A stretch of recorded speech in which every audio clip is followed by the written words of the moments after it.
The only local news teams taking action for you. KIMA KEPR Action News starts now. Coming up this morning on Action News, a man that was taken to the hospital after a Friday night shooting is now dead, and police are searching for the suspect. We'll share the latest. Plus, hundreds of healthcare workers in the Tri-Cities from Kadlec will be taking to the streets, demanding fair pay and better treatment. And that's not the only protest. In Yakima, gay rights supporters are headed to City Hall. We'll get you caught up on both of those. And as Memorial Day was marked across the county yesterday, a study on veterans' mental health finds mixed results. We'll share what researchers are saying. That story and more coming up as you start your day with us right here on Action News.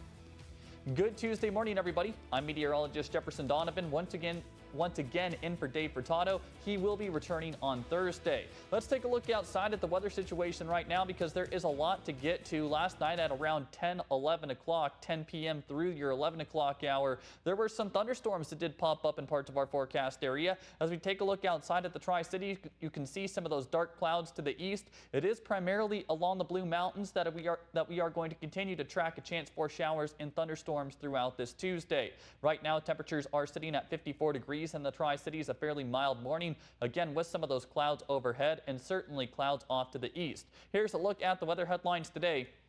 There will be some isolated showers and breezy winds on this Tuesday. Showers will primarily be limited to the Blue Mountains, although a slight chance of showers will persist elsewhere. In terms of winds, all of us could see winds gusting as high as 35 miles per hour. Tomorrow is going to be a cooler and partly cloudy day before sunshine returns on Thursday. We'll touch on all three of these weather headlines in greater depth coming up. But we are going to start this morning in Yakima. The police department there has now confirmed one person has died after a shooting Friday night. The YPD responded to a gunshot call just after 6 p.m. on the 900 block of Pleasant Avenue. A 24-year-old man was found with gunshot wounds and was transported to a local hospital for his injuries. YPD has announced that the victim has now passed away. Investigators have identified a potential suspect and are searching for them. If you have any information regarding this incident, you can contact 911 to forward details with YPD or Crime Stoppers. And Yakima County prosecutors are waiting for more evidence before charging a man accused of shooting another in the head. Prosecutor Joe Brusick states there is a chance the suspect acted in self-defense and that he needs more evidence before a charge can be filed. Police arrested the man on May 17th following an incident on the 14,000 block of South 18th Street. According to an affidavit, a Yakima police officer was at Multi-Care Hospital on May 16th when a man who was shot in the head was brought in. The man told a nurse that his friend shot him, and he told the officer it was behind the casino. The man's wife told the officer the suspect shot her husband over money owed to him. Police are still investigating the incident. And last Monday, Adams County deputies responded to a report of stolen diesel in the 10 block of South Reynolds Road after they learned that a large amount of diesel was stolen over the course of 2 nights.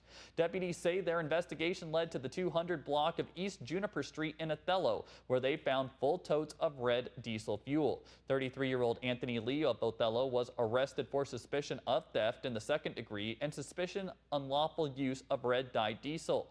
Officials believe Anthony is connected to other fuel thefts throughout Adams County and Franklin County. This is still under investigation. We will continue to update you as more information becomes available. And an update on that hit and run from yesterday morning.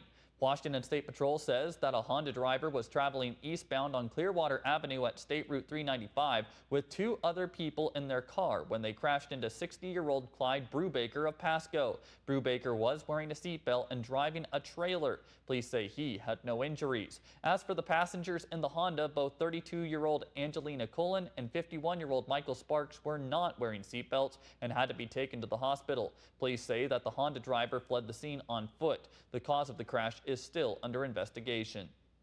And hundreds of healthcare workers from Kadlec will be taking to the streets later today, demanding fair pay and better treatment. According to the Service Employees International Union 1199, the workers will be out protesting for better pay and treatment after negotiations with Providence, Kadlec's parent company, didn't satisfy their demands. The union says there won't be any interruption to patient care, as those involved will be doing so on scheduled time off. Following the decision by Yakima City Council not to approve a proclamation recognizing June as Gay Pride Month, a protest is planned for today's council meeting. Pride Yakima will be protesting outside the council meeting at 5 this evening, and the organization is encouraging all members of the public to join them. Organizers also plan to speak out during public comments at the start of the meeting. KIMA hopes to speak to Pride Yakima about the council's decision. And a study on veterans' mental health from the University of Washington School of Medicine in collaboration with the staff of Veterans Crisis Line finding mixed results.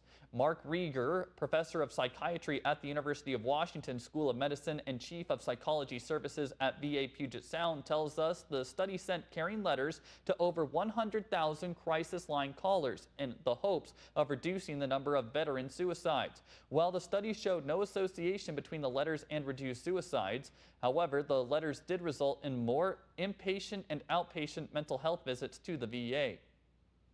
It's really important to develop some novel, creative, and new suicide prevention approaches that can especially get veterans some help when maybe they're in some gaps between care or in some transition states in their life. In most recent numbers, leaders say more than 6,300 former military members lost their life to suicide in 2021. And a little closer to home, the Yakima School District will operate only a half day tomorrow. This half day is to prioritize training and professional time for the teachers and school staff. Children will be getting out of school from noon to 1. Drivers need to be aware of the speed limit in those school zones during that time. And a sneak preview at the Memorial Aquatic Park in Pasco, which is gearing up for another season. The city of Pasco says the summer season kicks off at 3 p.m. on June 13th. Leaders say now is the perfect time to buy a summer membership, which is good until the center closes in late August. Most passes can be purchased online. However, youth and senior passes can only be purchased at the office or at the pool at opening. And summer is right around the corner, but today is still going to maybe feel like a bit of late spring, which is what we are in. Temperatures will not be those summer-like values. No 90s on the board today. In fact, we're only going to be looking at temperatures in the 70s and maybe low 80s. There's also going to be plenty of cloud coverage today and maybe a slight chance of a thunderstorm or two along the Blue Mountains. You can see that along the Blue Mountains, that's where temperatures will only be topping out in the low 70s today with that chance of showers and thunderstorms. Winds also going to be breezy across the forecast area. There's a lot to get to. We'll talk more about the weather coming up in a few minutes. But right now the time is 5:08 on this Tuesday morning, and coming up on KEPR, in state news, a once thriving section of downtown Seattle has become a ghost town of empty storefronts. We'll share what this means for the city's economic recovery. But later in the show, health news. A new study suggests a way to help prevent children from developing peanut allergies. We'll share the latest findings. And top stories, 22 people have died after Memorial Day weekend storms. The severe weather also caused thousands to lose power this morning. We'll talk that and more as the show continues. Please stick around.